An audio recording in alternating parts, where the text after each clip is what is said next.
Velkommen til, piger og drenge. Vi står herude på hul 5 Academy Course GN. Vi skal køre det banerekord attempt igen, men i dag har vi en speciel gæst. Lige kort introduktion. Vi starter på hul 5 i dag. Grundet der lige er lidt, der er meget trivsel ude på banen i dag. Trængsel er stor. Det er klart med det gode vejr. Så derfor starter vi på hul 5, så matchen slutter på hul 4, så den slutter simpelthen med et par 5-hul og et par 4-hul. Så der skal nok blive masser af følelser ude på tøjet i dag. Velkommen til.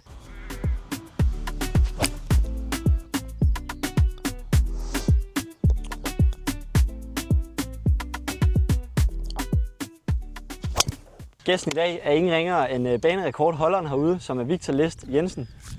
Velkommen til ham. Velkommen til ham. Tusind tak. Hej mand. Det vi spiller om i dag, det er det legendariske markeringsmærke fra Great Northern Golf Club, hvor du lige har hele banen herude. Vi spiller om det. Jeg beholder det, så længe jeg har den her kanal bliver slået herude. Så får ham, der ligesom slår mig, han får poletten videre, og så må han holde den indtil næste gang, jeg slår ham. Følg med.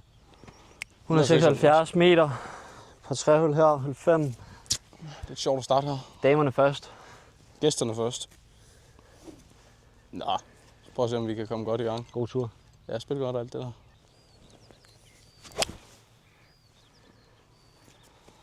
Meget slag ind mod midten. Mm. Stille og roligt i gang.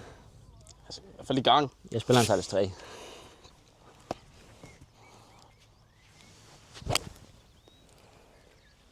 Det er ikke slag mod med green. Så er vi i gang. Ui. Det var sgu venstre. Jeg står low-key med for meget køl. Hvad slår du? 7. Ja, jeg står med 6'eren. Jeg ved ikke, hvad fanden jeg laver. Det er helt tosset. Det er okay. Det er et svært hul. Meget bedre at få lov til at være med. Vidste ikke engang, jeg var banerekordholderen, men åbenbart. Så må jeg jo prøve at se, om jeg kan leve op til det. Low-key hellere ligge der, hvor du ligger. Det er lige for. Fuck, et pot. Og jeg var lige ude af. Nå, lige prøve at få den her ind til en gede.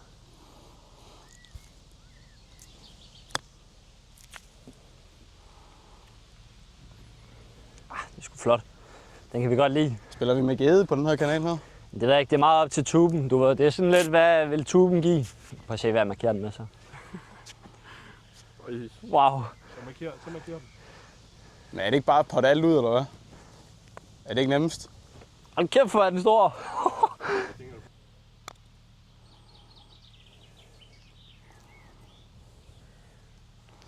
Lidt lang. Shit. Sgu mere golf i den. Den giver tuben sgu ikke. Nej. Oj. Ui. Ikke være... Så man må godt rage her. Du behøver sikkert være det gode eksemplar. Du skal bare trukke. Mm. Der er ikke så meget der. Ja. Sgu klart, når man har så lækre hænder som en tyk, fed mand.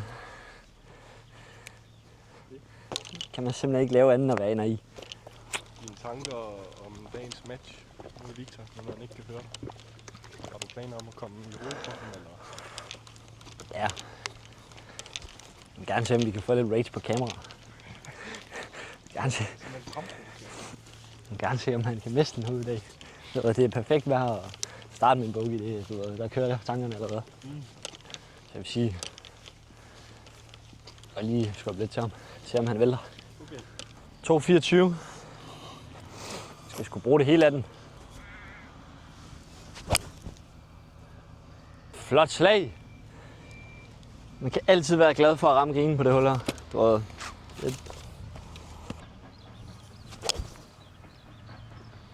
Og på dansegulvet. ved du hvad?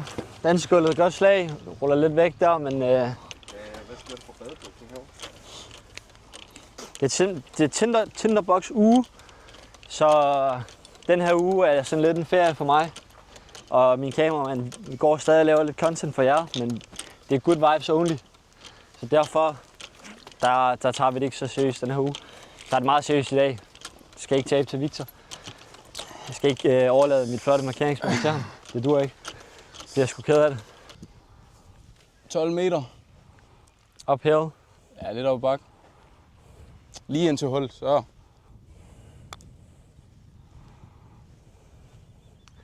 Ui, det var tæt på. Gør den sgu ikke. Er det en potter? Fast. Hvad? Find lige det der. What the fuck?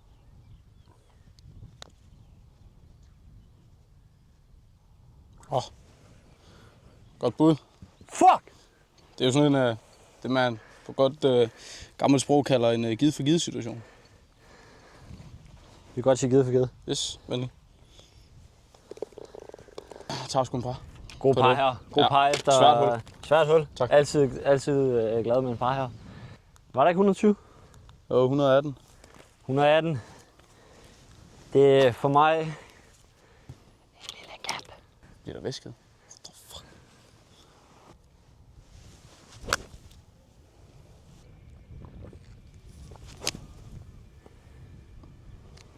Nå, syg nok. Her højre, lille højre venstre her. Jeg tager lige nedslagsmærket. Husk det. Nej, det er rigtigt. Ja, vent lige, jeg skal også lige til mit. Det gør verden til et bedre sted. Der.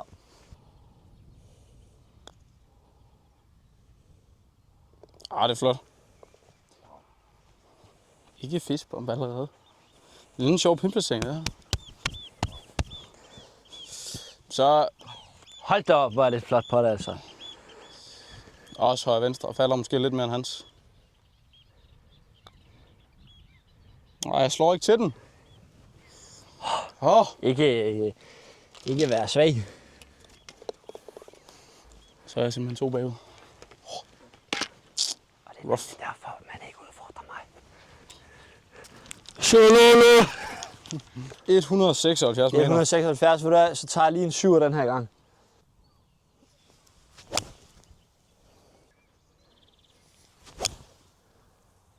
Det er simpelthen 2 meter fra green, der den lander. Den er simpelthen Og så er nu den 15 meter. Lille chip her.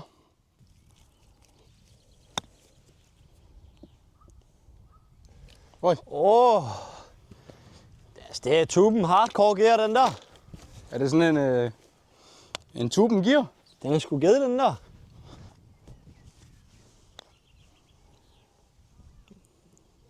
Nej! Det er en gear tuben skur. Den er simpelthen, altså, what the fuck, man. Den er simpelthen halvanden fod. Ej, hvad sker der her? Du må ikke potte den. Jeg pottede den heller ikke, det var ført bold. Jeg har hørt ført bold, det tæller ikke som et slag. Jeg har hørt ført bold, det tæller ikke som et slag. 148 her. Det passer perfekt til den 9'eren. Mm.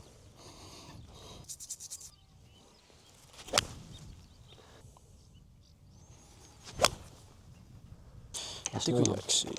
Det er snød simpelthen. Det er det bedste, jeg ved. Det er når jeg snyder Victor. Du ved, han opfører sig pænt i dag. Hvad siger han nu? Ja, han opfører sig pænt grundet, at han er på kamera i dag. Normalt så har han kastet med de første 3-4 køller. De sidder simpelthen mega fast. What the fuck? Det er varmen. Lidt op ad bakke. Lidt venstre højre.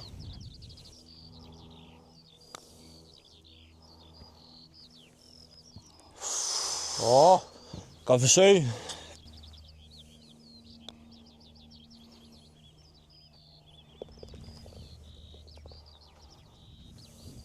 Godt pot. Ja.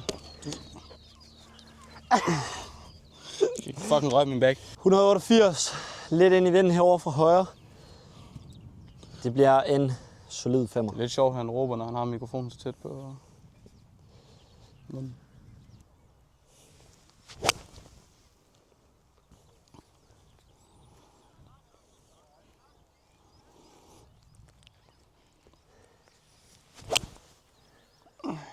fader den lidt meget. Det er ham derovre først.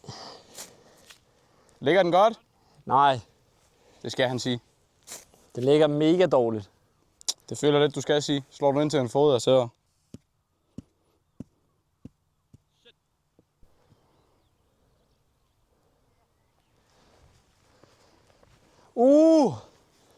Lille tester. Nej, den hopper venstre. Pis. Den er sgu ikke, tuben giver ikke den der. Ej, det er flot. Jeg er til Bayer. Ikke jeg til bare. Var det en stor en i? Hold da op. Det er med en brandvarme tracks. Skal jeg lidt i for at holde matchen i liv.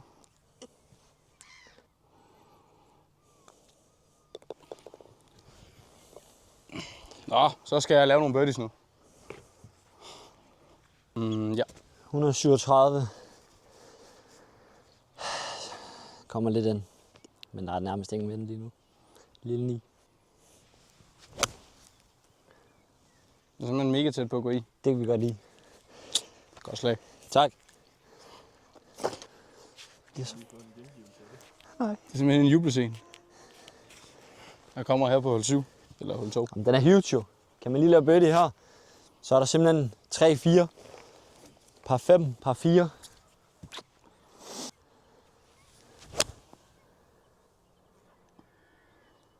Det er også et godt bud. Flyv lidt. Den Jeg er kan mega tæt på. Jeg kan slet ikke se den. Ej. Det er det sygeste. Løb, kameramand. Du skal op. Den er What i. the fuck? De ligger mega tæt på. Holy shit. Simpelthen Mr. Hole-up lige her for tiden. Ikke det der Mr. Hole-up. Så kom. Så lav de shout-out. Jamen, der var simpelthen div her i weekenden herude. Og så på første dagen, så er hul 5 hovedet, det kan man ikke nå. Så jeg slår et godt drive ned og har sådan noget 85, og så holder jeg så den. Den kan vi lige sætte et klip ind af. Ja. Den har vi.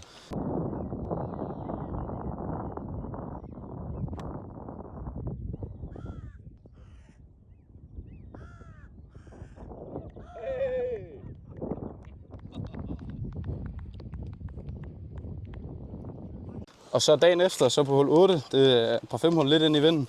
Slår jeg drive i færge, så har jeg 190. Og den slår jeg så også i hul dagen efter. Med hvad? Med et 5-jern. Så jeg går lige og leder lidt efter den, og så kommer jeg derop, og så tænker jeg, jeg kigger lige på hullet. Så lå den der. Så er han simpelthen ved at slå den i her også. Hold lige se niveau. Hold da op. Shit!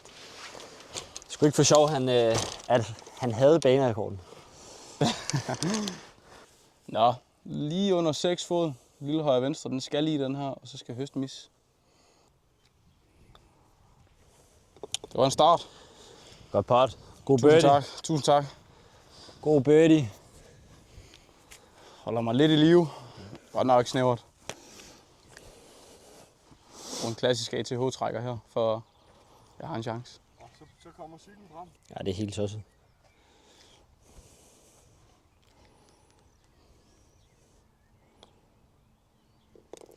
Jeg troede lige, den blev udenom. Prøv at simpelthen komme i hul.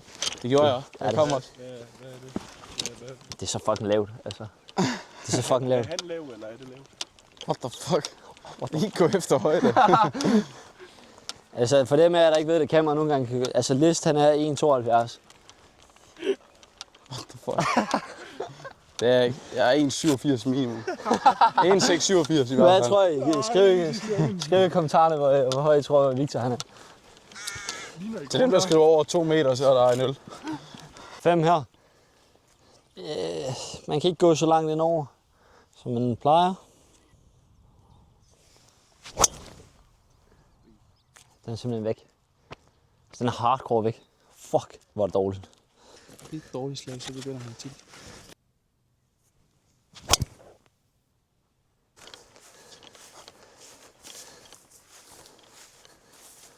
Altså, den burde være mega nem at finde. Mega nem. Den burde der være. Film lige lejet. Vi har fundet den. Den ligger skrækkeligt.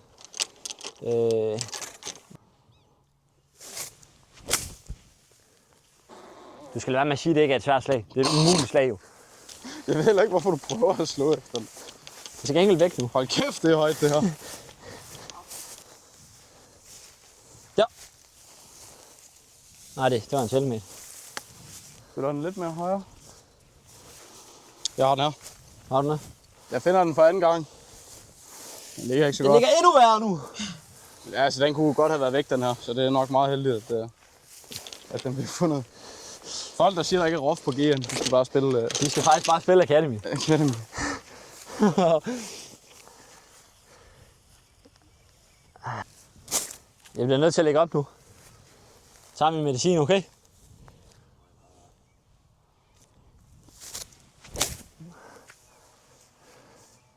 Hold da kæft, det er med noget vildt rough, det her. Sygt. Det er ikke så godt det her, venner. Sådan en lidt rough trouble. Her på hul fucking 4.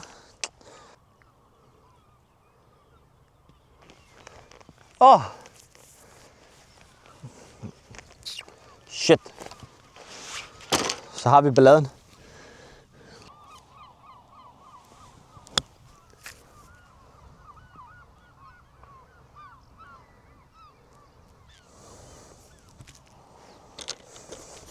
Nå. Vi lever nu. Hold den der. Slå den på green på næste. Hold pottet, eagle. Så er banerekorden. Så er den min. Get det op. Ej, det skal ikke sige, så bliver man Så tæller på en lead så er vi dernede cancelled for godt. Kommer YouTube slet ikke op. Så skal vi til at streame på Kick. Faktisk tættere på, end den så ud dernede fra. Det var lidt en lortlængde. Så de gider ikke. Jeg tror da ikke, der er meget content i. Stream golf simpelthen. Jeg kan mærke, at jeg er lidt træt af det show, jeg lige får lavet her. Det var sådan lidt lol. Det er en god situation her. Hvis jeg holder, og han misser, så er det helt lige. Nej, det er ikke helt lige. Jo, hvis jeg holder, du misser. Jeg har et godt. Ja, hvis du holder. Ja. Ja, det er mega rigtigt. Så det prøver vi lige her. Jeg har 15 fod ned ad bakke.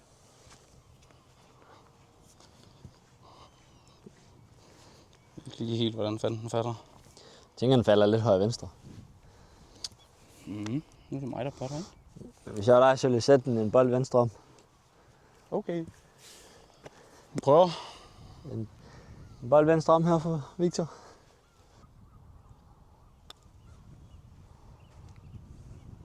Yes. Hvor er det godt. Så er den lang, den der. Den er mega lang. Shit.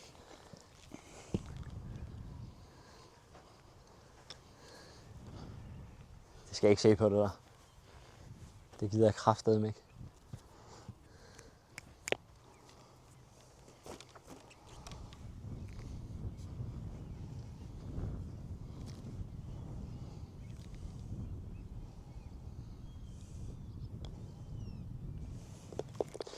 Kom nu! Få reddet paren, altså. Det er fandme vigtigt.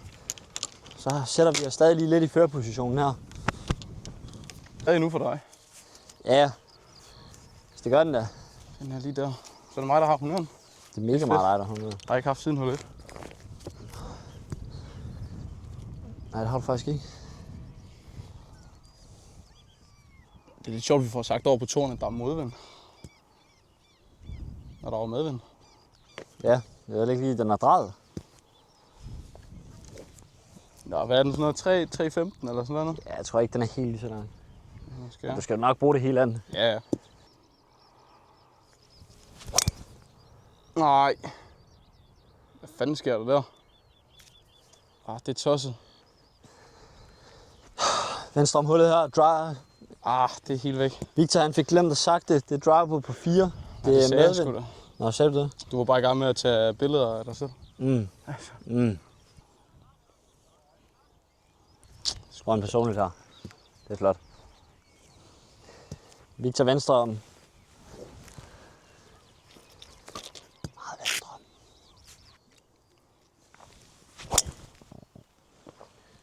Den kan jeg ikke se. Den er lige venstre kant green. Faktisk super fin slag. Mit vand er blevet ved at blive lunken. Den er lige op mod dødsgræsset. Så den skulle da midt skive. Jeg vil bare have, han sagde det.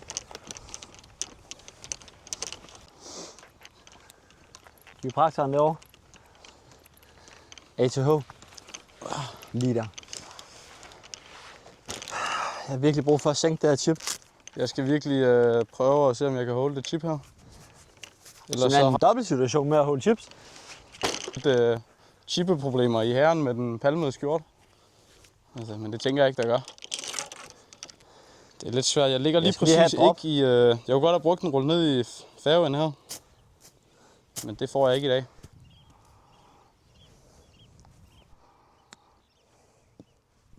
Skal den break? Rigtig fin chip. Rigtig fin chip. Bare for hård.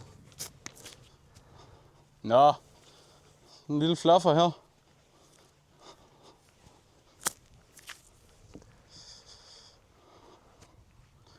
Det er også meget godt. Skal der pottes? Der skal der pottes.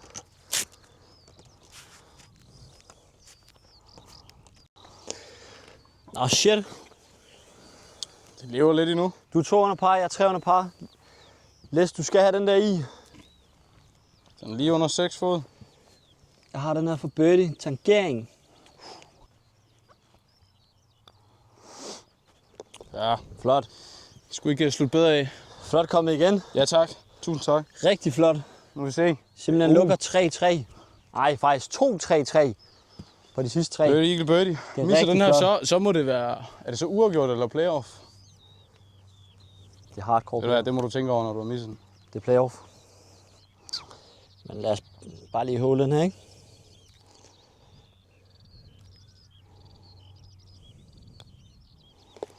Flot. Tillykke. Jeg Tak vil for ikke spillet. have markeringsmærke alligevel. Tusind tak for spillet. Jeg beholder markeringsmærket for den her gang. Tak fordi I så med. Den her gang viser jeg igen, at jeg er den ukronede popprins af Academy Course her i Great Northern. Det kan godt være, at Victor List har vanerekorden, men jeg har den også nu. Tak fordi I så med igen. Vi vil gerne prøve at lave lidt det her til en serie, hvor vi kommer ud og har en masse forskellige golfspillere med. Se om de kan slå mig herude på min hjemmebane. Så kommenter, hvis I vil have nogle fede mennesker med, så kan det være, at vi måske kan gøre det muligt. Vi ses derude. Vi kan faktisk også sige, altså når vi rammer 10k på subscribers på den her kanal, så laver mig og Victor en Banana Sprite Challenge, hvor vi skal spille 9 huller. Det er sjovt, det har jeg slet ikke lige gået ind med. Så det Der er lang tid til det. Ja, vi har også Det er en 10k special, det lover vi ved noget.